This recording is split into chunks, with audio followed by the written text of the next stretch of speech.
할렐루야, 성도 여러분 반갑습니다. 1월 27일 수요일 말씀 묵상입니다. 오늘 본문은 마태복음 7장 1절로 12절까지입니다. 성경을 함께 읽으십시다. 비판을 받지 아니하려거든 비판하지 말라. 너희가 비판하는 그 비판으로 너희가 비판을 받을 것이요 너희가 헤아리는 그 헤아림으로 너희가 헤아림을 받을 것이니라. 어찌하여 형제의 눈 속에 있는 티는 보고 내 눈 속에 있는 들보는 깨닫지 못하느냐? 보라, 내 눈 속에 들보가 있는데 어찌하여 형제에게 말하기를 나로 내 눈 속에 있는 티를 빼라 하겠느냐? 외식하는 자여, 먼저 내 눈 속에서 들보를 빼어라. 그 후에야 밝히 보고 형제의 눈 속에서 티를 빼리라. 거룩한 것을 개에게 주지 말며 너희 진주를 돼지 앞에 던지지 말라. 그들이 그것을 발로 밟고 돌이켜 너희를 찢어 상하게 할까 염려하라. 구하라. 그리하면 너희에게 주실 것이요 찾으라. 그리하면 찾아낼 것이요 문을 두드리라. 그리하면 너희에게 열릴 것이니 구하는 이마다 받을 것이요 찾는 이는 찾아낼 것이요 두드리는 이에게는 열릴 것이니라. 너희 중에 누가 아들이 떡을 달라 하는데 돌을 주며 생선을 달라 하는데 뱀을 줄 사람이 있겠느냐? 너희가 악한 자라도 좋은 것으로 자식에게 줄 알거든 하물며 하늘에 계신 너희 아버지께서 구하는 자에게 좋은 것으로 주시지 않겠느냐? 그러므로 무엇이든지 남에게 대접받고자 하는 대로 너희도 남을 대접하라. 이것이 율법이요 선지자니라. 아멘. 오늘 마태복음 7장은 산상수훈의 말씀이 계속 이어지고 있는 장입니다. 오늘 주신 말씀을 보면 비판에 관한 말씀이 있고 기도에 관한 말씀이 있습니다. 마지막 12절에는 무엇이든지 남에게 대접받고자 하는 대로 남을 대접해라. 이것이 율법이요 선지자니라. 이게 성경 말씀이라는 거지요. 우리는 이것을 황금률이라고 말합니다. 남에게 대접을 받고자 하는 대로 먼저 남을 대접하라는 겁니다. 오늘 이 말씀을 이 비판하는 것, 이 비판은 평가를 하는 것, 크리틱한다고 그러죠. 평가하는 것을 넘어서서 잘못됐다고 정죄하고 단죄하는 것을 말합니다. 영어 표현은 저지한다 이렇게 표현을 하고 있는데 근데 사실은요 우리는 어떤 사람들을 재판하고 재판과 같이 정죄하고 단죄할 수 있는 권한이 없습니다. 사실은 그것은 주님께서 하실 일이기 때문에 단 우리가 어떤 그 공동체나 사회에서 법정의 재판관, 판사지요. 판사로 자리를 지킬 때는 물론 우리가 그 주어진 테두리 안에서 이 판결을 내려야 하죠. 그러나 일상적인 우리의 삶에서 내가 판결한다고 정죄하고 단죄한다고 그것이 맞는 것이 아니라는 거지요. 또 그런 권한도 없다라는 거예요. 더욱이 우리가 하나님의 자녀로 예수 믿는 사람으로 우리의 심판주가 되셔서 다시 오실 예수님이 그것을 판결하실 것이니까 내가 판결하는 자, 정죄하고 단죄하는 자가 되어서는 아니 될 것입니다. 왜냐하면 우리가 그렇게 비판하게 되면 내가 한 비판, 그 판단, 정죄의 기준으로 나도 판단받을 것이고 내가 비판하는 사람을 헤아린 마음으로 헤아림으로 내가 또 헤아림을 받을 것이다. 그러니 기준이 나에게 있는 대로 행했다면 내가 한 기준대로 받게 된다. 사실은 오늘 주신 말씀을 보면은요, 우리가 남의 잘못, 남의 티, 이 작은 거지요. 그것을 찾아내고 지적해서 판단하고 정죄하는 것, 이 비판하는 것인데, 그것은 잘못 본 거라는 말입니다. 오늘 4절에 보면은요, 내 눈 속에 뭐가 있다고 말합니까? 들보가 있다고 말합니다. 그러니 들보가 있는 상태로 형제의 눈에 있는 티를 보았다라는 것은 뭔가 잘못 보았을 가능성이 굉장히 높습니다. 제대로 있는 눈으로 봐도 작은 티를 찾아내기 힘든데, 들보가 끼어진 눈으로 형제에 있는 작은 티를 보았다라는 것은 잘못 보았을 것이에요. 그러니까 우리가 이 잘못 보고 내가 보는 것이 잘못 볼 수 있다라는 겁니다. 우리가 그것을 참 인정을 잘 안 해요.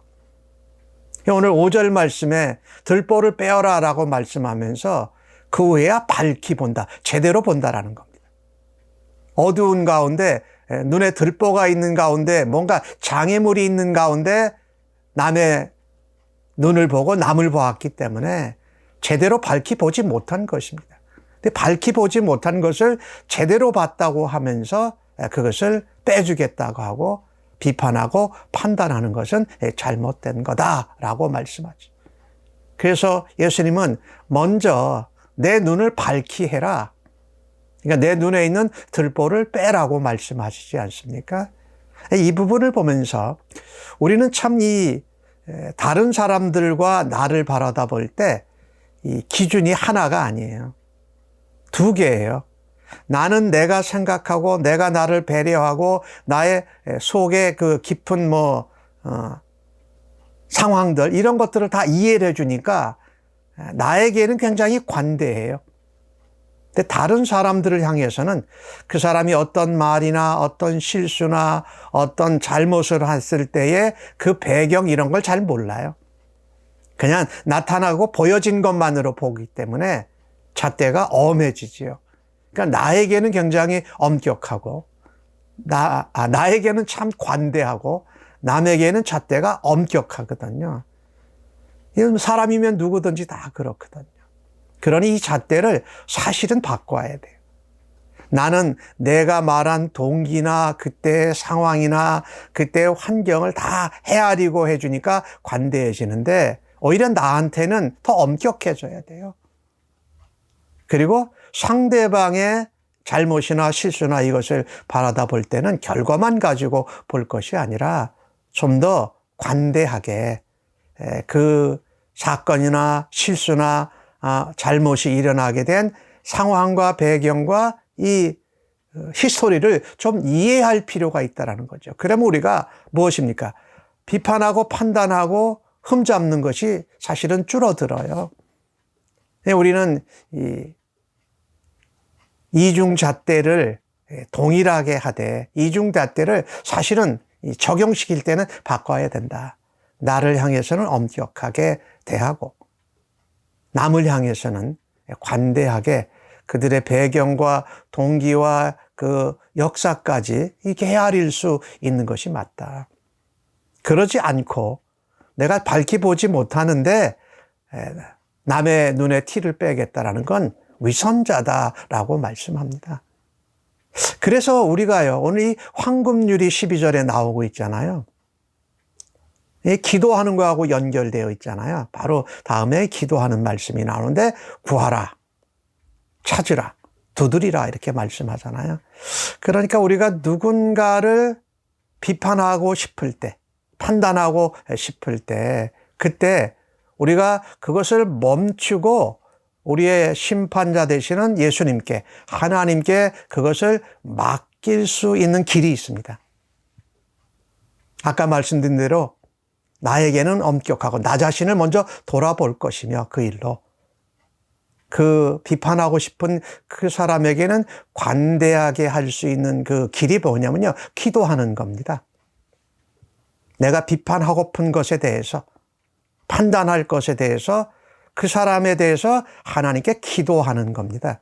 그러니까 비판하지 말고 그의 연약하고 부족하고 내가 판단하려고 하는 그 부분을 놓고 그를 위해서 하나님께 기도하는 겁니다. 구하고 찾고 두드리는 겁니다. 그리고 축복하는 겁니다. 그렇게 기도하노라면 하나님께서 은혜 가운데 나의 눈에 있는 들보를 보게 하실 것입니다. 아, 내가 이렇게 들보가 있었는데 내 형제의 눈에 있는 그 티는 내가 잘못 본 것이구나. 내 눈에 들보가 있어서, 내 마음에 들보가 있어서, 이게 기도할 때에 우리에게 주시는 하나님의 축복이요, 우리의 특권이라는 것입니다. 물론 우리가 우리의 삶을 위해서도, 우리의 필요를 위해서도 하나님께 기도하지요. 그러나 오늘 바로 기도하라는, 구하고 찾고 두드리라는 말씀 앞에 비판에 관한 말씀, 내가 남을 판단하고 나의 잘못을, 큰 들보를 알지 못하는 이 모습을 놓고 우리가 기도할 때에 하나님은 나도 복 주시고 내가 비판하고자 하는 그 사람도 하나님께서 복 주실 것입니다. 왜? 우리의 기도를 들어 응답해 주시기 때문입니다. 아들이 떡을 달라면 돌을 주고 또 생선을 달라 하면 뱀을 줄 그런 부모가 누가 있겠느냐. 악한 자라도 자기 자녀들에게는 좋은 걸 주려고 하는데 하물며 하나님께서, 아버지께서 너에게 좋은 것으로 주시지 않겠느냐. 예, 그렇습니다. 특별히 남을 비판하고 싶을 때 그 비판하고자 하는 그 사람을 위해서 기도할 때에 하나님이 더 좋은 것으로 주십니다. 나의 들보를 보게 하시면서 하나님이 기도 응답하신다. 이게 좋은 것이지요. 그리고 그것을 깨달았을 때 우리는 그 사람을 위해서 축복하게 될 것입니다. 그 사람을 이해하게 될 것이고 그 사람을 사랑하게 될 것이고 나 자신은 주님 앞에 기도하면서 들보를 발견함으로 주님 앞에 회개하고 고침을 받는 복을 누리게 될 것이 분명합니다. 그래서 내가 비판하고 판단하고 꾸지람하고 싶은 사람이 있을 때에 그를 두고 하나님께 기도하라는 것입니다. 이게 황금일이에요.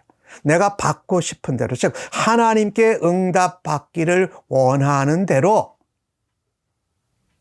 형제에게, 이웃에게 대접받고 싶은 대로 행하라는 겁니다. 내가 하나님께 내 삶과 내 필요를 위해서 기도해서 응답받고자 하면 사람들에게도, 내가 비판하고 미워하는 사람들에게도 그렇게 네가 기도하라는 겁니다. 기도하는 것은 성도의 특권입니다. 그래서 우리는 기도가 참 힘든 어떤 의무같이 생각해서 기도하지 않고 기도 못할 때가 참 많지요. 근데 성도는 비판하고 싶을 때, 누구를 미워할 때, 그리고 내가 그에게 어떤 해를 가하고 싶을 때, 그때 뭐예요? 기도하는 겁니다. 기도할 때에 하나님께서 내 들보도 보여주시고 내가 잘못 본 것을 깨닫게 하시고 내가 비판하려고 했던 사람을 비판하지 않고 미워하지 않으니 그를 어떻게 해요? 하나님께 오히려 감사하면서 축복의 기도를 드릴 수 있다라는 거지요. 이 기도는요, 특권으로 우리가 누리기 위해서 기도해야 되는데 우리가 기도를 잘 못할 때가 많지요. 돌아다 보아야 됩니다. 이것이 오늘 주신 말씀에 보면은 기도가 관계예요. 아버지와 자녀의 관계. 그래서 아버지가 내가 구할 때에, 내가 찾고 두드릴 때에 그것을 가장 좋은 것으로 주신다라는 확신, 그런 믿음, 신뢰가 있으면 기도하게 되죠. 그런 경험이 쌓이면 더 찾고 두드리고 구하게 되죠. 근데 우리가 하나님과의 관계가, 아버지와의 관계나 확신이 느슨하면 그 기도의 특권을 잘 활용하지 못하는 겁니다. 왜? 관계가 긴밀하지 않고 경험이 없기 때문에. 또 하나는 이 아버지와 자녀와의 관계를 즐기고 누려야 됩니다. 그런데 그것을 누리지 못할 때가 있어요. 그래서 우리가 기도하지 못하는 이유, 기도하지 않는 이유가 내가 하나님과의 관계와 경험이, 교제가 이게 느슨하고 부족한 것은 아닌가. 또 하나는 내가 그 관계를 알고 신뢰하는데 그 관계의 특권을 누리지 못하지 않는 것인가 한번 확인해 볼 수 있기를 바랍니다. 오늘 주신 말씀, 남에게 대접받고자 하는 대로 내가 먼저 그에게 대접하라. 이것은 하나님과의 관계가 우리가 그렇게 이루어지듯이 남도, 남 중에 하나님이 계신 거예요. 그래서 이웃에게 먼저 하나님과의 관계와 하나님과의 교제를 통해서 그것을 이웃에게, 내가 비판하고 미워할 사람에게 행하는 이 황금률을 우리의 삶에서 실천하고 그것을 기도함으로 이루어 가시는 하루가 되어지기를 간절히 바랍니다. 아멘. 하나님, 비판하고 싶을 때 비판했던 것 회개합니다. 내 자신의 모습을 보지 못하고 남을 먼저 지적하고 흠을 찾으려고 했던 우리의 믿음의 눈이 을 하나님 고쳐 주시옵소서. 하나님 앞에 자녀와 아버지와의 관계로 그 관계 가운데 하나님께 기도하고 구하고 찾고 두드려 얻음으로 대접받고 싶은 대로 대접하는 일을 오늘도 행하며 살아드리겠습니다. 영광받아 주옵소서. 예수님의 이름으로 기도합니다. 아멘.